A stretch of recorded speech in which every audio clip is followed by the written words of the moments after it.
बालक बड़ा हुआ, समरासुर का उद्धार कर दिया। इसके बाद ठाकुर जी को झूठा कलंक लगा, क्योंकि भादो सुदी चौथ का चंद्रमा देख लिया था। गणेश पुराण में कथा आती है कि भादो सुदी चौथ का जो भी चंद्रमा देखता है उसे कलंक जरूर लगता है। और यही कथा भागवत में भी है। कलंक क्यों लगता है, बदनामी क्यों होती है? गणेश चतुर्थी यानी भादो सुदी चौथ, ये गणेश जी का जन्मदिन है। गणेश पुराण में बताया है कि गणेश जी एक दिन चूहे पर बैठकर चंद्रलोक की यात्रा करने जा रहे थे। दिन था गणेश चतुर्थी का। संतुलन बिगड़ा तो चूहे से गणेश जी नीचे गिर गए। चंद्रमा देख के हंसने लगा। इतना मोटा शरीर, छोटे से जीव पे बैठते हो, शर्म नहीं आती? गणेश जी ने श्राप दे दिया, आज के बाद कोई तुझे नहीं देखेगा। यदि भूल से देख भी लिया तो उसे बदनामी मिलेगी, कलंक लगेगा। चंद्रमा ने क्षमा मांगी, कहा आज के दिन मेरा श्राप रहेगा, यानी आज के दिन कोई तुझे देखेगा तो उसे कलंक लगेगा, बदनामी होगी। एक दिन का श्राप रहने दिया, वैसे 12 महीने का दिया था। क्षमा याचना करी, कहा भादो सुदी चौथ के दिन कोई तुझे देखेगा तो कलंक लगेगा। द्वारकाधीश ने भादो सुदी चौथ का चंद्रमा देख लिया तो कलंक लगा। सत्राजित को सूर्य ने मणि दी थी, शमंतक मणि, जो 8 भार सोना यानी 160 तोला सोना रोजाना निकालती थी। मणियां भी कई प्रकार की है, शमंतक मणि है, चूड़ा मणि है, नाग मणि है, कौस्तुभ मणि है और पारस मणि है। अब सत्राजित का छोटा भाई प्रसेनजीत मणि को धागे में बांधकर गले में पहनकर जंगल में शिकार खेलने गया तो शेर ने प्रसेन को मार दिया, मणि लेके जंगल में चला गया। जामवंत जी ने शेर को मारा, मणि लेके अपनी बेटी जामवती को दे दी। ठाकुर जी को कलंक लगा, वो जंगल में आए, इस मणि के लिए परेशानी उठाई। देखा ठाकुर जी ने प्रसेन मरा पड़ा है, शेर के कदमों के निशान नजर आए, पीछे गए तो देखा शेर मरा पड़ा है। रीछ के कदमों के निशान नजर आए, गुफा की तरफ वो निशान जा रहे थे। ठाकुर जी गए, जामवंत जी की कन्या जामवती उस मणि से गेंद की तरह खेल रही थी। ठाकुर जी ने कहा ये मणि मुझे दे दे, नहीं दूंगी। छीना झपटी करने लगे ठाकुर जी। जामवंत जी आए और कहने लगे मैंने शेर को पराजित करके ये मणि ली है, शेर को हराया है तब जाके मिली है। आप मुझसे युद्ध करो, जीत जाओगे तो मणि मैं आपको दे दूंगा। उस मणि के लिए भक्त और भगवान का युद्ध होने लगा। 27 दिनों तक युद्ध चला। जामवंत जी भी कम बलवान नहीं थे। जब वामन भगवान ने विराट रूप धारण किया था तो इन्हीं जामवंत जी ने एक ही बार में विराट भगवान की 7 परिक्रमा पूरी कर ली थी। कितनी? 7। ये हारने लगे, नेत्र बंद करके देखा ये कौन है, पता चला ये तो मर्यादा पुरुषोत्तम श्री राम है। वही ठाकुर जी जामवंत जी को धनुष बाण लिए हुए राजा राम के रूप में नजर आ गए। कहा मैं क्षमा चाहता हूं, आपको नहीं पहचान पाया। कहा मैंने ही तुम्हें ये वरदान दिया था कि मैं तुमसे युद्ध करूंगा। कब? रामावतार में, जब सबने वरदान मांगे आपकी बारी आई, आपने कहा मुझे युद्ध करने का ज्यादा अवसर लंका में नहीं मिला, तो मेरे बराबरी का, मेरी टक्कर का योद्धा युद्ध करे ऐसा आशीर्वाद दो। तब मैंने कहा था तेरे बराबरी का तो तीनों लोकों में कोई नहीं, तेरे बराबरी का तो मैं ही हूं, जा मैं युद्ध करूंगा। वही राम है, वही श्री कृष्ण है। अपनी बेटी जामवती ठाकुर जी को दे दी। 2 विवाह हो गए ठाकुर जी के, रुक्मणी से और जामवती से। सत्राजित को सारी बात बताई, क्षमा याचना करी, सत्यभामा नाम की कन्या ठाकुर जी को दे दी। चौथा विवाह ठाकुर जी ने यमुना मैया से किया, कालिंदी मैया से। पांचवा नागन जीती से, फिर भद्रा लक्ष्मणा से। इस प्रकार भगवान ने 8 विवाह किए। भौमासुर कुमार के 16,100 कन्याओं को जेल से मुक्त किया। उन्होंने विवाह का प्रस्ताव रखा। एक ही मुहूर्त में द्वारकाधीश ने 16,100 कन्याओं से विवाह कर लिया। इस प्रकार ठाकुर जी के 16,108 विवाह हो गए। एक एक रानी से एक एक बेटी और 10-10 बेटों का जन्म हो गया।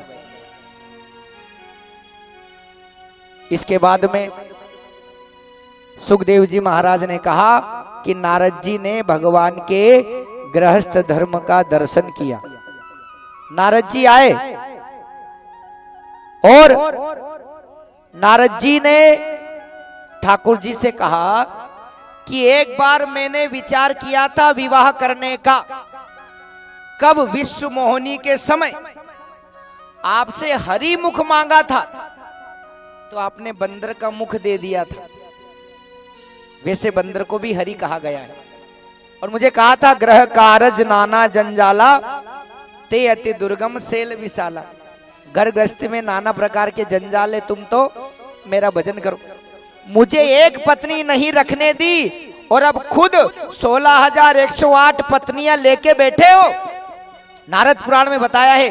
नारद जी ने कहा भगवान थाके 16,108 है, मारे एक का भी ठिकाना नहीं है।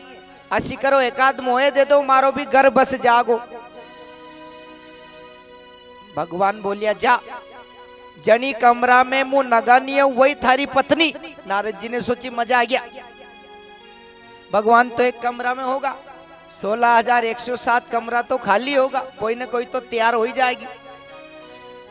देव ऋषि नारद पहले कक्ष में गए तो वहां ठाकुर जी रानी के साथ चौसर का खेल खेल रहे थे। देव ऋषि नारद दूसरे कक्ष में गए तो वहां ठाकुर जी गौ माता को भोजन करा रहे थे। तीसरे कक्ष में गए तो वहां स्वयं ठाकुर जी भोजन कर रहे थे। चौथे कक्ष में गए तो वहां ब्राह्मणों को दान दे रहे थे। नारद जी ने सोचा कोई अंडरग्राउंड दरवाजा होगा तो मेरे से पहले ही ठाकुर जी आ जाते होंगे। अब ऐसा करो 2-4-8 कमरे छोड़ के चलो। देव ऋषि 2-4-8 कमरे छोड़ के आगे वाले कमरे पे जाने लगे तो दरवाजे पे ठाकुर जी खड़े हुए मिल गए। आइए पधारिए, स्वागत है। नारद जी ने सोचा अपनी दाल नहीं गलने वाली। नारद जी 16,108 कमरों में घूम के आ गए, थक गए, बैठ गए। द्वारकाधीश ने कहा क्यों, ऐसी कोई जगह नजर आई जहां मैं नहीं था? कहा प्रभु क्षमा करना, हरि व्यापक सर्वत्र समाना, प्रेम से प्रकट हो ही में जाना।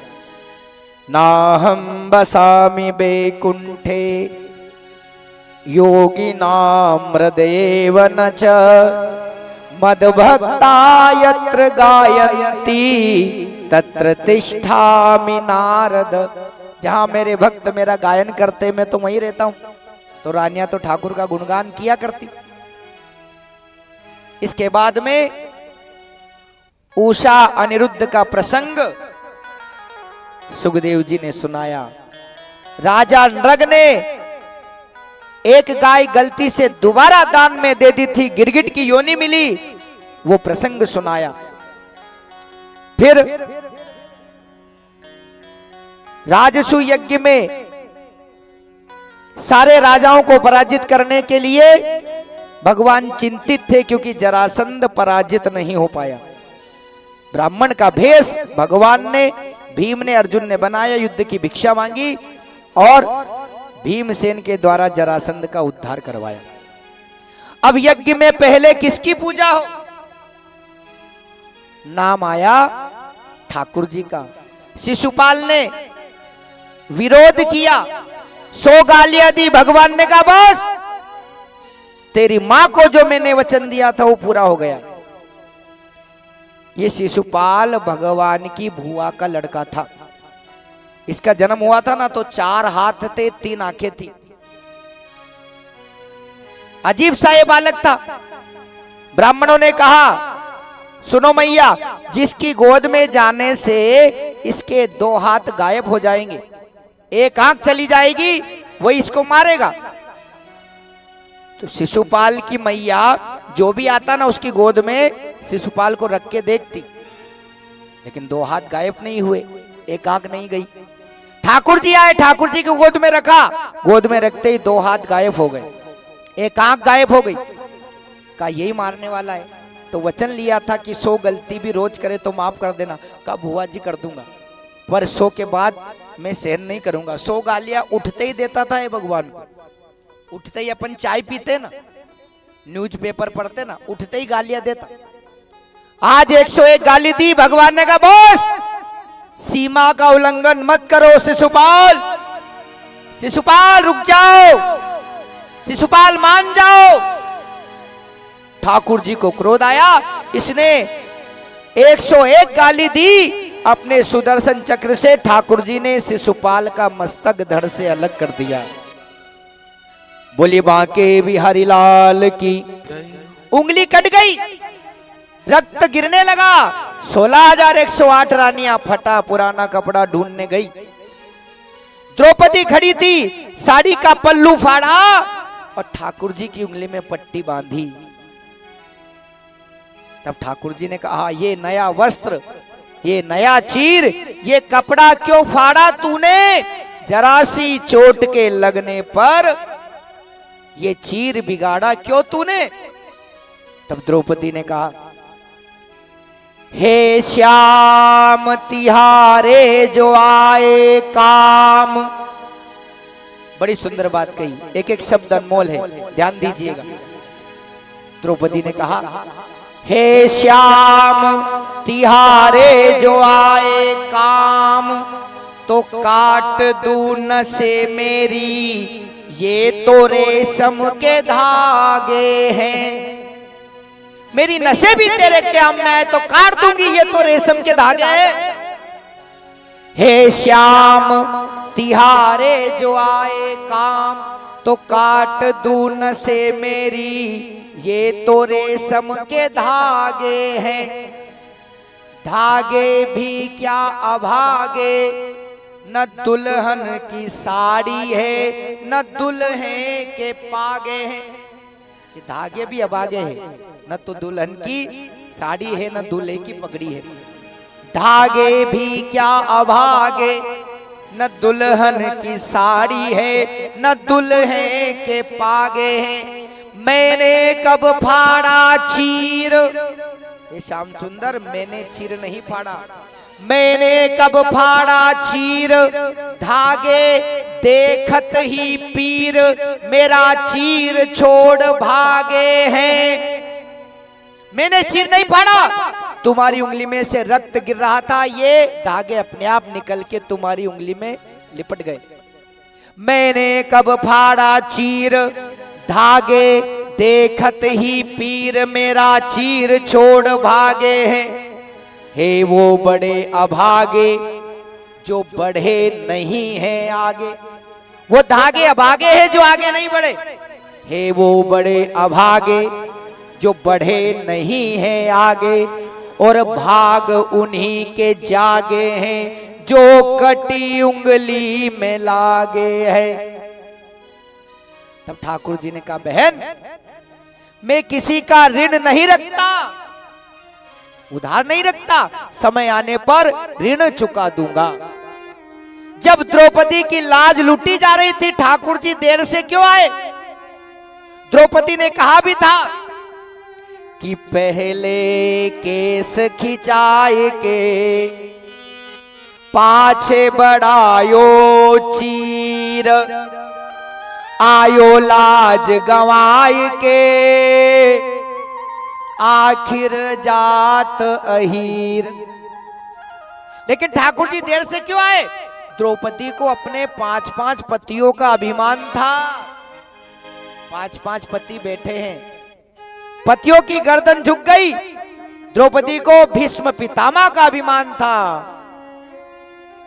भीष्म पितामह भी हाथ पर हाथ धरे सब कुछ देखते रहे। तब द्रौपदी को अपने बल का अभिमान था। द्रौपदी ने क्या किया, साड़ी को हाथों से पकड़ लिया, मैं नहीं छोड़ूंगी। हाथों से साड़ी छूट गई। तब द्रौपदी ने साड़ी को दांतों में दबा लिया। ठाकुर जी ने कहा, तुझे अपने बल का अभिमान है तो मैं क्या करूं। दांतों से भी साड़ी छूट गई। तब द्रौपदी ने ठाकुर जी को पुकारा, कृष्णाय वासुदेवाय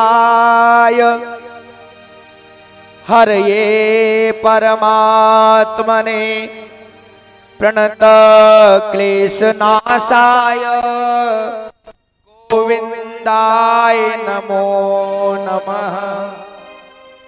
द्रौपदी ठाकुर जी को पुकारने लगी, कहने लगी, सारी गई जो सारी, जाएगी लाज सारी। आइए हम भी ठाकुर जी को पुकारे कि हमारी लाज आपके हाथों में है। ये खींचे तन से सारी, सभा देखती है सारे। सारे गए जो सारे, गई लोक लाज सारे। सारे गए जो सारे, गई लोक लाज सारे। मीठी मीठी काली सेवा करते हुए तन से सारे, सभा देखते हैं सारे। सारे गए जो सारे, गई लोक लाज सारे। सारे गए जो सारे, गई